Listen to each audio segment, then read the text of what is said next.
Bon, ça commence quand même à être long, hein, tout ça. Heureusement, maintenant, on a une date butoir, tout le monde en parle, le 11 mai. D'ailleurs, quand tout sera redevenu normal, enfin, normal, est-ce que tout va redevenir normal? Et d'ailleurs, qu'est-ce que la normalité? Bref, je m'égare. Quand tout sera redevenu normal, vu que le 11 mai va marquer l'histoire, je pense que ça devrait être un jour férié. Ça peut être un film aussi, le 11 mai, là où tout a changé. Ça va faire un carton. Non, honnêtement, après le 11 mai, je me demande comment ça va être. Parce que faut avouer quand même que nos relations ont changé. Moi, par exemple, quand je vais à la boulangerie et que je suis sur le trottoir, si je suis sur le point de croiser quelqu'un qui est à 6 mètres, il change de trottoir pour être sûr de ne pas me croiser. Heureusement qu'il y a le Covid, sinon je me poserais des questions. Moi, je suis contente de les voir parce que je vois personne, du coup je dis bonjour avec un grand sourire et eux me regardent de travers en me prenant pour une suspecte. Voilà, donc c'est quand même très bizarre. Quand je suis à 1 mètre tout pile de distance, le mec te regarde avec un radar et si tu franchis ne serait-ce que d'1 centimètre, t'as l'impression qu'il va t'exploser la tête au sol.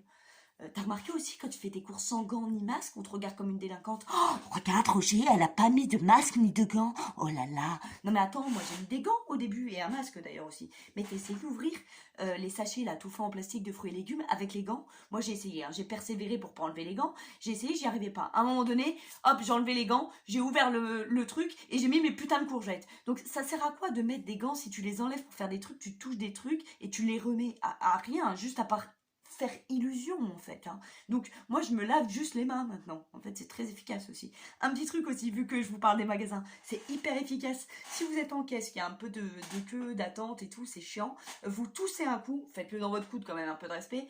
Vous toussez un coup et là vous passez devant tout le monde. Moi je le fais à chaque fois, je gagne un temps fou, c'est magique. Enfin bref, à part en course, moi je vois personne. Enfin, si, je vois des gens en visio. Les visio apéro. Moi, j'ai jamais autant bu de ma vie depuis que je ne vois plus personne, en fait. Mais bon, les visio apéro, ça a quand même ses avantages. Par exemple, quelqu'un qui t'appelle, t'as pas envie de lui parler, et ben, tu peux rejeter l'appel. Alors qu'en vrai, t'as invité à une soirée, il y a quelqu'un que t'aimes pas, bah, tu peux pas faire ignorer l'appel. Non, ça marche pas. Donc là, ça, c'est un avantage. Pareil, toutes les odeurs indésirables, les haleines de poney, les odeurs de dessous de bras, et ben tu les sens plus. La personne en face de toi, il a beau ne pas s'être lavé les dents depuis 4 semaines, tu ne le sens pas. C'est ça qui est magique. Aussi, si à un moment donné, dans une conversation, tu te fais chier, mais que les autres veulent encore parler, tu peux faire comme s'il y avait des problèmes de réseau. Je-